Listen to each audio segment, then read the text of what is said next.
ओम महागणाधिपत्ये नमः। ओम एम सरस्वत्ये नमः।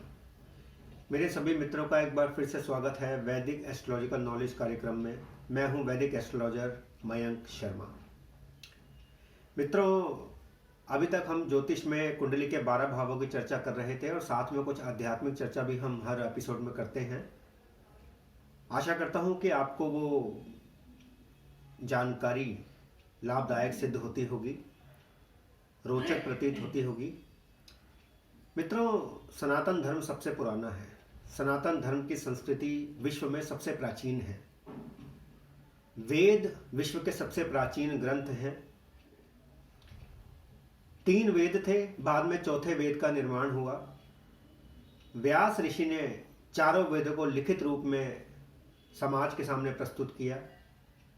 18 पुराणों का विभाजन उन्होंने किया और 18 पुराणों को लिखित रूप में समाज के सामने रखा। ये 4 वेद, 18 पुराण और 108 उपनिषद हैं मित्रों, जो भारतीय सांस्कृतिक और आध्यात्मिक दर्शन के बहुमूल्य ग्रंथ हैं। श्रीमद् भगवद गीता अपने आप में बहुत ही दुर्लभ ग्रंथ है, जिसमें सारे उपनिषदों का सार समाया हुआ है मित्रों। जी हाँ मित्रों, यदि आप श्रीमद् भगवद गीता का अध्ययन कर लेते हैं तो आप ये मान लीजिए कि आपने चारों वेदों और 108 उपनिषदों का पठन और अध्ययन कर लिया है। श्रीमद् भगवद गीता भगवान कृष्ण का एक संदेश है मानव जाति को कि ये क्षणिक जीवन आपको क्यों मिला है। भगवान कृष्ण योग के अनेक माध्यम बताते हैं। श्रीमद् भगवद गीता में योगों के उन अलग अलग प्रकारों से आप ईश्वर की अनुभूति कर सकते हैं। उन्हीं में से प्रमुख 2 योग हैं, ज्ञान योग और निष्काम कर्म योग। ज्ञान योग की चर्चा अगर करने बैठे मित्रों तो कई एपिसोड उसी चर्चा में निकल जाएंगे, परंतु संक्षेप में मैं आपको बताता हूं।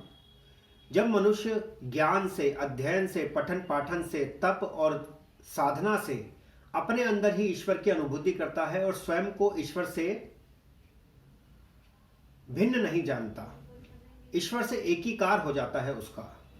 ईश्वर में, परब्रह्म में और मनुष्य के अंदर जो जीव उपस्थित है, आत्मा है, उसमें कोई भेद नहीं रहता। उसे योग कहते हैं। योग का अर्थ है एक हो जाना। जैसे 1 + 1 2 हो जाते हैं, योग का अर्थ है परब्रह्म का और आत्मा का एक हो जाना।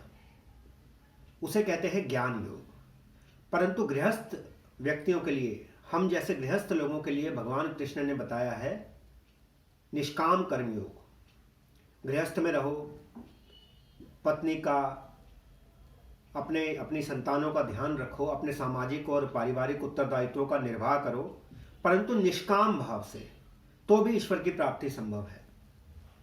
ये तो थी आध्यात्मिक चर्चा आज की मित्रों।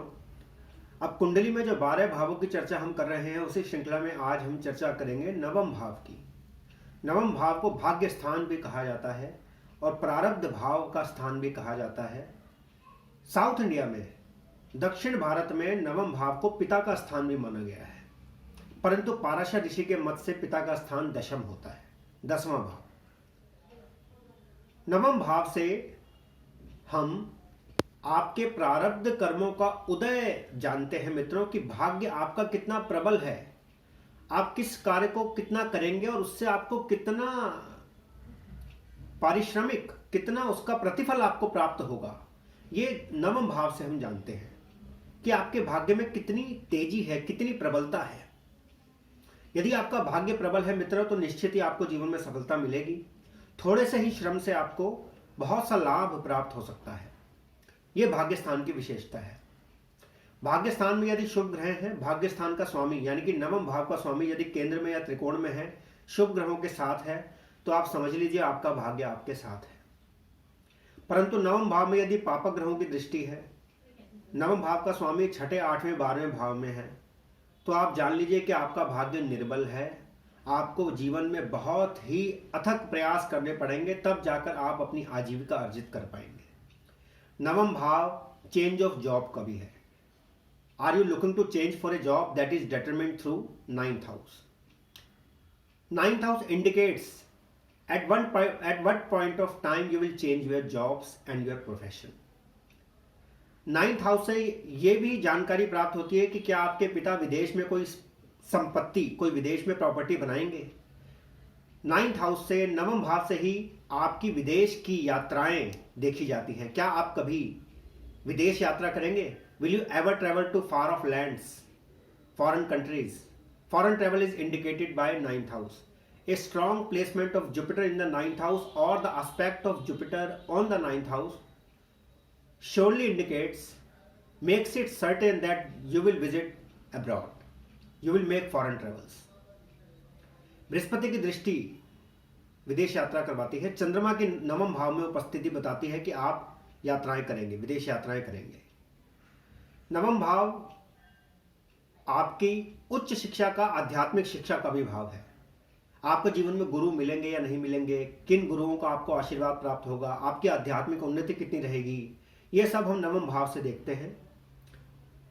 नवम भाव प्रबल होगा तो मित्रों निश्चित रूप से आप जीवन में सफल रहेंगे। इसलिए नवम भाव में शुभ ग्रहों का होना एक बहुत ही शुभ योग है। और नवम भाव से क्योंकि विदेश यात्राएं भी देखी जाती हैं, तो ये भी देखा जाता है कि विदेश यात्राएं आपकी अपने प्रोफेशन से संबंधित होंगी या किसी बीमारी के कारण, किसी बीमारी का उपचार कराने के लिए आप विदेश यात्राएं करेंगे। ये भी नवम भाव से देखा जाता है। नवम भाव से छोटे भाई की पत्नी की जानकारी भी मिलती है। आपके छोटे भाई की पत्नी किस प्रकार आएगी, किस प्रकार होगी, उसका स्वभाव क्या होगा, आपके छोटे भाई का विवाह कब होगा, इसकी जानकारी भी नवम भाव से मिलती है। आपके बड़े भाई को कितने जीवन में लाभ होंगे, गेन्स होंगे, इसकी जानकारी भी नवम भाव से मिलती है। तो देखा आपने मित्रों, नवम भाव कितनी सारी जानकारियां अपने अंदर समेटे हुए हैं और कितनी बहुमूल्य जानकारियां वो मनुष्य के जीवन में, जीवन के संदर्भ में प्रदान करता है। मित्रों, आप इस चैनल को लाइक करना और सब्सक्राइब करना ना भूलें, जिससे आपको ज्योतिष संबंधी बहुमूल्य जानकारियां मिलती रहे।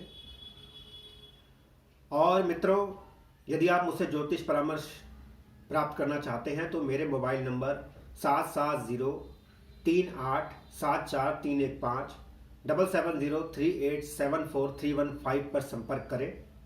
यदि आपको कैरियर रिलेटेड कोई इशू है, कैरियर रिलेटेड प्रॉब्लम है, आपके मैरिज में कोई प्रॉब्लम आ रही है या आफ्टर मैरिज आपको चाइल्ड बर्थ में कोई प्रॉब्लम आ रही है, आपके फाइनेंस में, आपके एजुकेशन में कोई इशू आ रहा है, आप फॉरेन ट्रैवल करना चाह रहे हैं या कोई लीगल केस आपके ऊपर चल रहा है, तो इन सब से रिलेटेड जानकारी, बहुत ही एक्यूरेट नॉलेज आपको होरोस्कोप से मिल सकती है।